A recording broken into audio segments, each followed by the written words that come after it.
If you have $1 million or more in your IRA and you're considering Roth conversions, there's a good chance you're paying the tax bill the wrong way.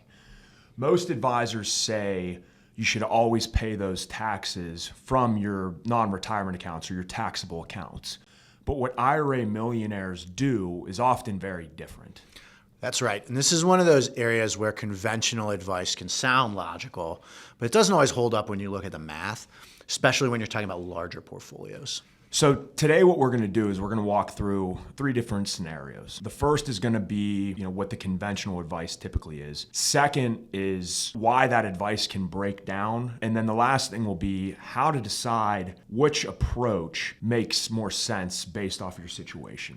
Let's start with what most advisors are going to recommend.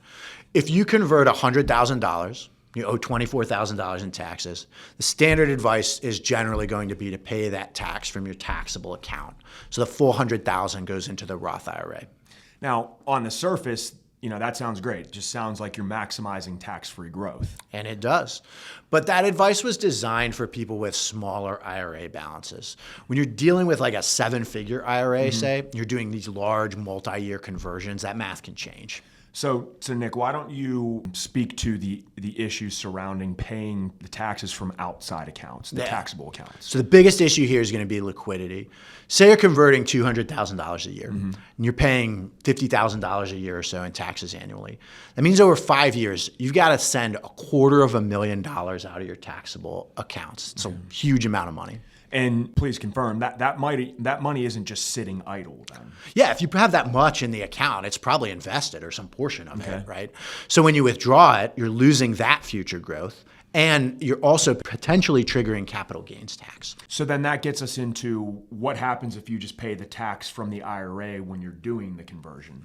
Yeah, so if you convert $200,000, withhold taxes, you might move $150,000 into the Roth.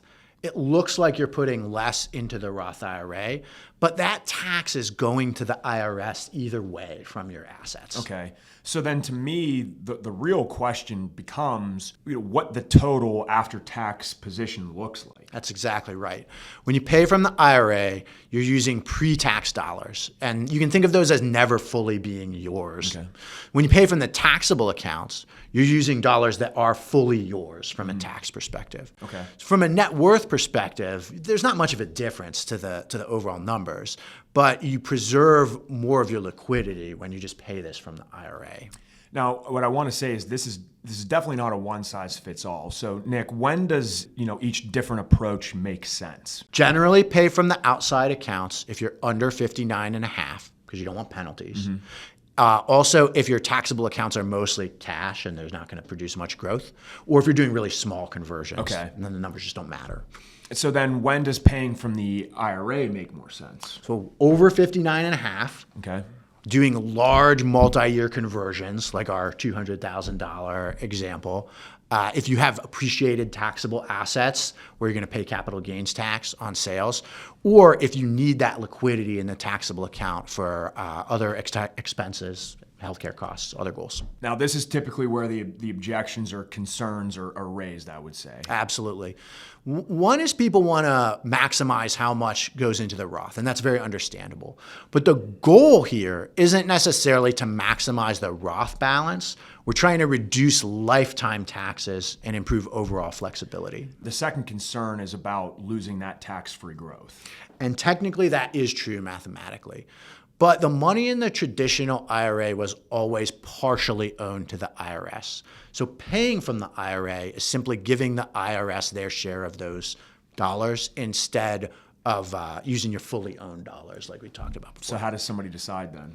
We typically look at 3 things. Age and penalties, like we talked about before. Second, the composition of the taxable accounts, whether there's capital gains at issue with sales.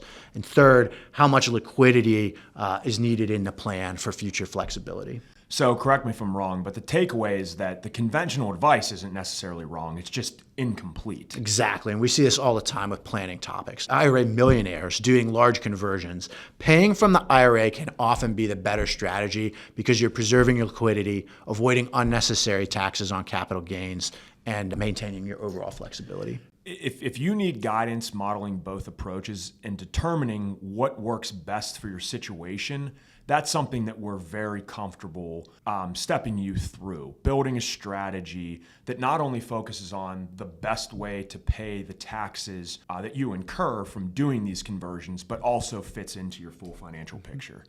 We want to thank you for tuning in to the first episode.